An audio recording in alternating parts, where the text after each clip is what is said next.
मध्य प्रदेश में cough syrup की वजह से बच्चों की मौत का सिलसिला थमने का नाम नहीं ले रहा है। बीते 24 घंटे में 3 और मासूमों ने दम तोड़ दिया है।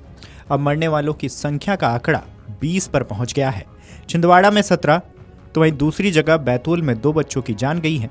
5 बच्चे अभी भी नागपुर में जिंदगी और मौत के बीच जंग लड़ रहे हैं। ऐसे में अब कोल्ड ड्रिप बनाने वाली कंपनी के ऑनर को गिरफ्तार किया जाएगा। उसे पकड़ने के लिए 2 टीम चेन्नई और कांचीपुरम पहुंच चुकी है। मध्य प्रदेश के उप मुख्यमंत्री और स्वास्थ्य मंत्री राजेंद्र शुक्ल ने बताया कि इस दुर्भाग्यपूर्ण घटना में छिंदवाड़ा बैतूल को मिलाकर अब तक 20 बच्चों की जान जा चुकी है। उन्होंने कहा है कि सरकार बहुत सख्त है। आरोपी कंपनी कोल्ड ड्रिप बनाने वाली कंपनी के ऑनर को गिरफ्तार करने के लिए छिंदवाड़ा पुलिस की टीम चेन्नई और कांचीपुरम पहुंच चुकी है।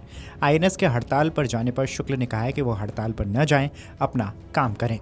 4 साल से कम उम्र के बच्चों को कफ सिरप न देने की जो भारत सरकार ICMRC की एडवाइजरी है उसका पालन करने का निवेदन किया है। शुक्ल ने कहा है कि मैं कल नागपुर गया था, वहां 5 बच्चे भर्ती हैं, वहां परिजनों से मिला और बच्चों को देखा। सभी लोग बच्चों को बचाने के लिए हर संभव प्रयास कर रहे हैं। बता दें कि नागपुर में विभिन्न अस्पतालों में कई बच्चे हैं जिनका इलाज किया जा रहा है। वहीं दूसरी तरफ जांच में यह भी सामने आया है कि कुछ निजी चिकित्सकों, जिसमें डॉक्टर प्रवीण सोनी का नाम प्रमुख है, इन्होंने बच्चों को कोल्ड ड्रिप सिरप दी थी। सिरप पीने से कुछ घंटे बाद ही बच्चों की किडनी प्रभावित होने लगी और हालात बिगड़ने लगे। खबरों की माने तो मेडिकल जांच में इस सिरप में जहरीले रसायन तत्वों की मौजूदगी की पुष्टि हुई है, जो शरीर में पहुंचकर किडनी को नुकसान पहुंचा रहा है। इसी वजह से कई बच्चों की मौत किडनी फेल होने की वजह से हुई है। जैसे जैसे मौतों की संख्या बढ़ी है, छिंदवाड़ा जिला प्रशासन ने कार्रवाई तेज कर दी है। अपर कलेक्टर धीरेन्द्र सिंह ने अब तक 16 मौतों की आधिकारिक पुष्टि की थी, जबकि वेदांश की मौत के बाद आंकड़ा 17 पहुंच गया।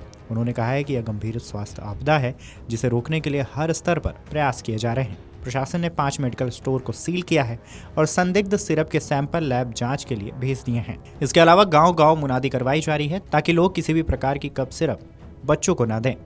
इस त्रासदी पर अब राजनीतिक बयानबाजी भी शुरू हो चुकी है। कांग्रेस ने पीड़ित परिवारों के लिए 1-1 करोड़ रुपए के मुआवजे की मांग की है।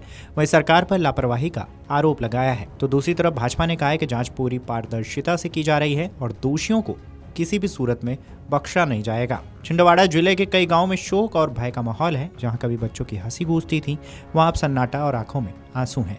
नागपुर में भर्ती बच्चों के परिजन अस्पताल में दिन रात डटे हुए हैं। वहीं प्रशासन ने घटना की उच्च स्तरीय जांच के लिए विशेष समिति गठित कर दी है। समिति यह पता लगाएगी कि जहरीली सिरप बाजार में कैसे पहुंची, किस स्तर पर लापरवाही हुई और दोषी कौन है। औषधि निरीक्षक दलों को भी निर्देश दिए गए हैं कि वे जिले के सभी मेडिकल स्टोरों की दवा जांच रिपोर्ट जल्द प्रस्तुत करें। इस खबर पर आपकी क्या राय है, हमें कमेंट करके जरूर बताएं। Video desk amarujala.com। अगर आप ये वीडियो YouTube पर देख रहे हैं तो हमारे चैनल को सब्सक्राइब कर बेल आइकन दबाएं और Facebook पर देख रहे हैं तो हमारे पेज को लाइक करें।